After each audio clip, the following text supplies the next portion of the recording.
নমস্কার। এরুচর্চার পক্ষ থেকে সকলকে অনেক অনেক শুভেচ্ছা।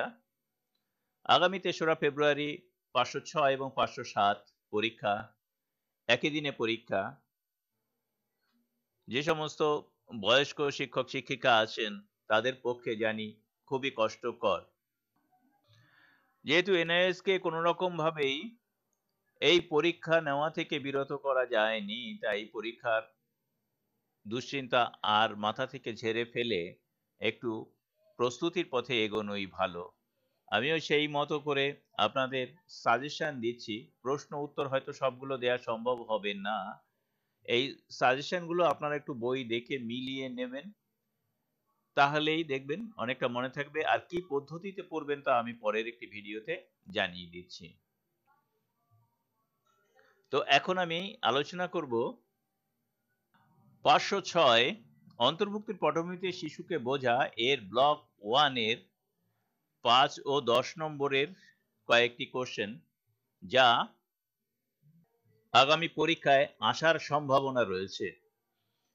তো আমি ব্লক 1 এর ইউনিট 1 এবং ইউনিট 2 এই দুটো থেকেই মোট ৯টি প্রশ্ন দিচ্ছি। এই ৯টি প্রশ্ন থেকে আমি আশা করি যে অন্তত দুটো প্রশ্ন কমন পাওয়া যাবেই, এবং এখান থেকে যে ধরনের প্রশ্ন আসুক আশা করি এখান থেকে কমন পাওয়া যাবে।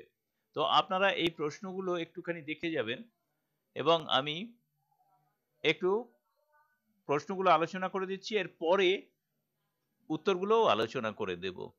আর এর পিডিএফ ফাইল পেতে হলে অবশ্যই ডেসক্রিপশনে লিংক দেয়া থাকবে, সেখান থেকে পিডিএফ ফাইল পেয়ে যাবেন। নতুবা এডুচর্চার যে হোয়াটসঅ্যাপ গ্রুপ আছে সেখানে যোগদান করলেও কিন্তু পিডিএফ ফাইল আপনারা ওখান থেকে পেয়ে যাবেন। তো চলুন প্রশ্নগুলো আমরা একবার একটু শুনে নিই। তার আগে দেখে নিই যে কি কি রয়েছে এই ব্লকে এবং ইউনিটে। ইউনিট 1 এ রয়েছে শিশুকে বোঝা।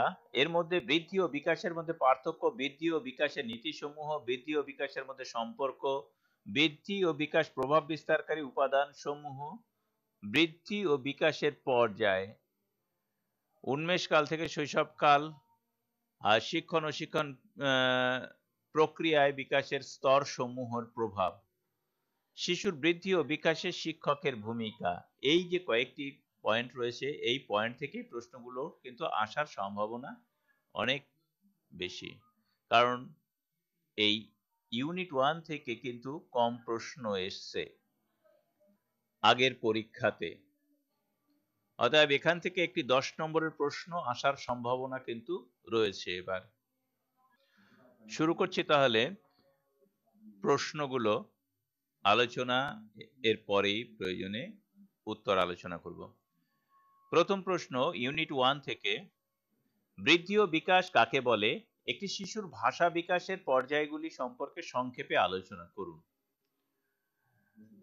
অথবা একটি শিশুর ভাষা বিকাশ কিভাবে ঘটে তা সংক্ষেপে আলোচনা করুন। এনআইওএস এর যে স্টাডি মেটেরিয়াল রয়েছে তার 12 নম্বর পাতায় এটি পাওয়া যাবে। আর বৃদ্ধি ও বিকাশ কাকে বলে এটি আমি পরে সংক্ষেপে উত্তর আলোচনা করে দিচ্ছি। 2 নম্বর, বৃদ্ধি ও বিকাশ কাকে বলে? এর মধ্যে কোনো পার্থক্য আছে কি? যদি থাকে তবে সেগুলি সংক্ষেপে আলোচনা করুন। তাহলে বৃদ্ধি ও বিকাশের পার্থক্য এখানে রয়েছে। 3 নম্বর প্রশ্ন, শিশুর বৃদ্ধি ও বিকাশে প্রভাব বিস্তারকারী উপাদানগুলি সম্পর্কে সংক্ষেপে আলোচনা করুন।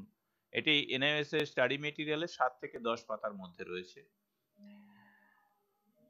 একজন শিক্ষক হিসেবে আপনি শিশুর বৃদ্ধি ও বিকাশে কিভাবে সাহায্য করতে পারেন আলোচনা করুন। এটা এনআইওএস এর স্টাডি মেটেরিয়াল 27 পাতায় রয়েছে। শিশুর প্রক্ষোভিক অথবা সামাজিক বিকাশের 5টি পরিবর্তন লিখুন। 6 নম্বর প্রশ্ন, শিশুর চারিত্রিক বা নৈতিক বিকাশ কি কি উপাদানের উপর নির্ভরশীল তা আলোচনা করুন।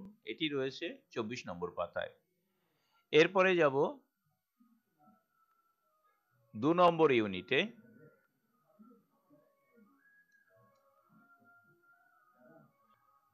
2 নম্বর ইউনিটে বা একক 2 এ রয়েছে বংশগতি ও পরিবেশ। এখানে বংশগতির অর্থ, পরিবেশের অর্থ এবং বংশগতির পক্ষে যুক্তি, পরিবেশের পক্ষে যুক্তি, বংশগতি ও পরিবেশের পারস্পরিক তাৎপর্য। এই বংশগতি ও পরিবেশ নিয়ে এর মধ্য থেকে একটি প্রশ্ন আসার সম্ভাবনা কিন্তু খুব বেশি। তাই এখান থেকে যে প্রশ্নগুলো দিয়েছি সেটি হচ্ছে, প্রথম প্রশ্ন, বংশগতি কাকে বলে? বংশগতির উপাদানগুলি কি কি? শিশুর বৃদ্ধি ও বিকাশে বংশগতির ভূমিকা সংক্ষেপে আলোচনা করুন। এটি 10 নম্বরের জন্য প্রশ্ন হতে পারে, অথবা এটি পাওয়া যাবে এনআরএস স্টাডি মেটেরিয়াল, পুরো বইটি ঘেটেই তৈরি করতে হবে, 31 থেকে 34 পাতা পর্যন্ত। আর পরিবেশ কাকে বলে? পরিবেশের উপাদান সম্পর্কে আলোচনা করুন। শিশুর বৃদ্ধি ও বিকাশে পরিবেশের ভূমিকা সম্পর্কে সংক্ষেপে আলোচনা করুন। 3 নম্বর প্রশ্ন, শিশুর বৃদ্ধি ও বিকাশে বংশগতি না পরিবেশের গুরুত্ব বেশি বলে আপনি মনে করেন? আলোচনা করুন।